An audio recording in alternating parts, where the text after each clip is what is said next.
Assalamualaikum warahmatullahi wabarakatuh.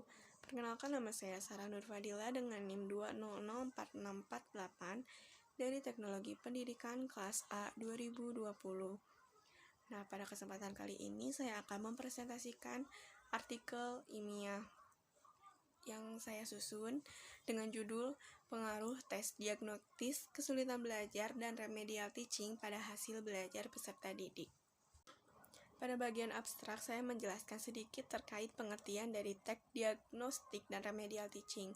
Dan saya juga di situ menjelaskan bahwa kedua hal tersebut merupakan hal yang saling berhubungan, sehingga kedua hal tersebut dapat memotivasi siswa.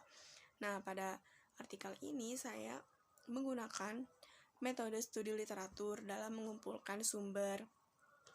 Adapun kata kunci pada artikel saya yaitu tes diagnostik kesulitan belajar, remedial teaching, serta hasil belajar. Pada bagian pendahuluan, saya menjelaskan tentang latar belakang tes diagnostik dan remedial teaching ini dilaksanakan dalam proses pembelajaran. Nah, hal tersebut dipengaruhi oleh beraneka ragamnya karakteristik dari peserta didik, sehingga dengan satu metode yang digunakan oleh guru belum tentu dapat bisa digunakan oleh semua peserta didiknya, sehingga pasti terdapat peserta didik yang tidak mencapai tujuan pembelajaran. Nah, di sini saya menekankan sekali jika tes diagnostik itu dan remedial sangat penting gitu untuk dilakukan, dan tidak perlu merasa malu jika melakukan kegiatan tersebut, karena kegiatan tersebut merupakan kesempatan untuk peserta didik agar bisa memperbaiki nilainya sesuai dengan karakteristik yang ada pada dirinya. Pada bagian selanjutnya, saya menjelaskan tentang diagnostis kesulitan belajar, remedial teaching, dan hasil belajar. Nah, pada ketiga subbab tersebut terdapat pengertian dan beberapa hal penting lainnya yang saya dapatkan dari artikel-artikel yang saya cari, karena metode yang saya gunakan studi literatur, sehingga saya mencantumkan setiap unsur yang penting yang dapat saya tambahkan ke artikel saya dari artikel-artikel tersebut. Metode penelitian. Karena sudah disinggung sebelumnya bahwa saya menggunakan metode studi literatur, di mana studi literatur merupakan metode yang digunakan dengan mengklasifikasikan sumber-sumber data dan informasi umum yang dikaji dalam suatu penelitian. Nah, sumber-sumber ini bisa terdapat dari buku, majalah, maupun artikel yang berkaitan dengan masalah ataupun tujuan penelitian.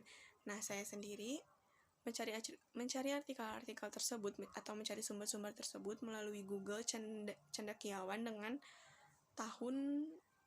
batas tahun 5 tahun ke belakang, di mana kriteria inklusi dalam studi ini hasil penelitian penggunaan tes diagnostis kesulitan belajar, hasil penelitian penggunaan remedial teaching, dan hasil penelitian terkait faktor-faktor yang mempengaruhi hasil belajar peserta didik. Nah, sehingga saya hanya mencantumkan kepada daftar pustaka saya tentang artikel-artikel yang berkaitan dengan 3 hal tersebut. Saya dapat simpulkan pula, berdasarkan hasil penelitian sebelumnya dari artikel-artikel yang saya dapatkan, membuktikan jika tes diagnostis dan remedial teaching sangat efektif untuk digunakan dalam proses pembelajaran, karena penggunaan sistem tersebut dapat membuat pendidik lebih memahami karakteristik dari peserta didiknya, dan juga dapat membuat peserta didik lebih memahami apa yang menjadi hambatan pada pencapaian hasil belajar, serta membuat peserta didik bisa mencapai hasil belajar dengan lebih maksimal daripada sebelumnya. Pembahasan. Nah, dalam bagian pembahasan terdapat 2 subbab. Pertama, hubungan antara tes diagnostik dengan remedial teaching dan pengaruh remedial teaching terhadap hasil belajar. Subbab pertama, hubungan antara tes diagnostik dengan remedial teaching. Kegiatan remedial teaching ini dapat berlangsung jika pendidik telah melakukan tes diagnostik kesulitan belajar kepada peserta didik yang mendapatkan hasil belajar yang kurang optimal.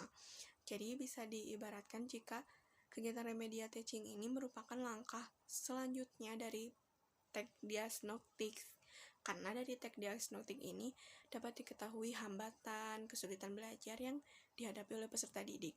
Sehingga dalam remedial teaching dapat dilakukan proses pembelajaran yang sesuai dengan karakteristik peserta didik, sehingga tidak terjadi kesulitan yang sama dan hambatan pun dapat terlewati. Subbab kedua, pengaruh remedial teaching terhadap hasil belajar. Nah, hasil belajar sendiri bisa didapatkan secara optimal apabila peserta didik belajar dengan cara belajar yang sesuai dengan apa yang ia butuhkan atau sesuai dengan karakteristik yang ada pada dirinya.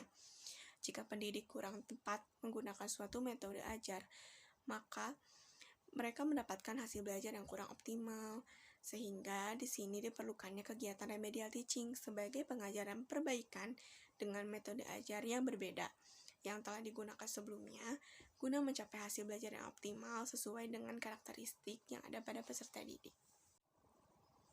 Kesimpulannya, setiap peserta didik mengalami kesulitan belajar karena terdapat ancaman, gangguan, dan juga hambatan dalam belajar yang dialami oleh setiap peserta didik. Untuk itulah, diagnostik kesulitan belajar perlu diterapkan agar pengajar mengetahui dan menemukan kesulitan belajar, menetapkan jenis kesulitan belajar, sifat kesulitan belajar, dan juga mempelajari faktor-faktor yang menyebabkan kesulitan belajar pada peserta didik.